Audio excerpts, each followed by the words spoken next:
ಇವತ್ತು ನೋಡೋಣ್ರಿ without A C ಕೋಚ್ದಾಗ ಬೆಂಗಳೂರು ಜರ್ನಿ ಹೆಂಗಿರ್ತೈತಂತ. Let's go. ಫೈನಲಿ ಟ್ರೈನ್ ಅದು ಬಂದಿತ್ತು ರೀ, ಎಕ್ಸಾಕ್ಟ್ 9:30 ಅದು ಟ್ರೈನ್ ಬಿಡೋಯ್ತು ರೀ 10 ಗಂಟೆಗೆ. Let's go.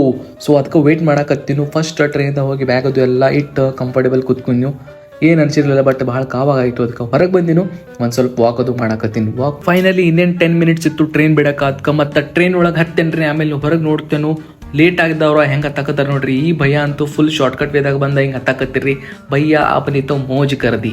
ಫೈನಲಿ ಇನ್ನೇನು ಟ್ರೈನ್ ಬಿಡಕತ್ತಿತ್ತು. ಆಮೇಲೆ ಹುಡುಗರ್ದಂಗೆ ಚಾಲಿತ್ತು. ಇವ್ರದೆಲ್ಲ ಕೇಳ್ಕೊಂಡ ನೆಕ್ಸ್ಟ್ ನಮ್ದು ಟ್ರೈನ್ ಎಕ್ಸಾಕ್ಟ್ 10 ಗಂಟೆಗೆ ಅಂದ್ರೆ ಬೆಳಗಾವಿದಿಂದ ಡಿಪಾರ್ಚರ್ ಆಯ್ತು ನೋಡ್ರಿ. ನೆಕ್ಸ್ಟ್ ಇನ್ನೇನು ಮುಂದಿಂದ ಹೆಂಗೈತ ಜರ್ನಿ ವಿಡಿಯೋ ಮಾಡ್ಕೋಬೇಕು ಅನ್ಕೊಂಡು ಅಷ್ಟೊಳಗೆ ನಂಗೆ ನಿದ್ದೆ ಆಯಿತು. ಮುಂಜಾನೆ ನೋಡ್ತೇನೆ ಬರೋಬ್ಬರ 7:30 ಅಂದ್ರೆ ನಮ್ಮ ಟ್ರೈನ್ ಬೆಂಗಳೂರಿಗೆ ರೀಚ್ ಆಗಿತ್ತು ನೋಡ್ರಿ.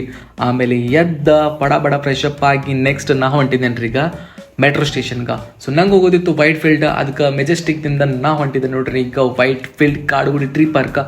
ಸೊ ಫೈನಲಿ ನಾ ರೀಚ್ ಆಗ್ತೇನೆ ರೀ ಕಾಡುಗುಡಿ ಟ್ರೀ ಪಾರ್ಕ್ ಮೆಟ್ರೋ. ಅಲ್ಲಿಂದ ರ್ಯಾಪಿಡೋ ಬುಕ್ ಮಾಡ್ಕೊಂಡು ನಾ ಬರ್ತೇನೆ ರೀ ನಮ್ಮ ರೂಮ್ಗಂತೂ ರೀಚ್ ಆಗಿರ್ತೇನೆ ರೀ. ಭಾಳ ಟೈರ್ಡ್ ಆಗಿತ್ತು. ನಾವು ವೀಡಿಯೋ ಅಂತೂ ಫುಲ್ ಮಾಡೋಕ್ಕಾಗಿಲ್ಲ. ಇವತ್ತಿನ ಬ್ಲಾಗ್ ಇಷ್ಟೇ ರೀ. ಇಷ್ಟ ಆಗಿದ್ರೆ ಲೈಕ್ ಕಮೆಂಟ್ ಶೇರ್ ಫಾಲೋ ಮಾಡಿರಿ. ಸಿಗೋಣಂತ ಮುಂದಿನ ಹಿಡಿದಾಗ. ಓಕೆ ಬಾಯ್.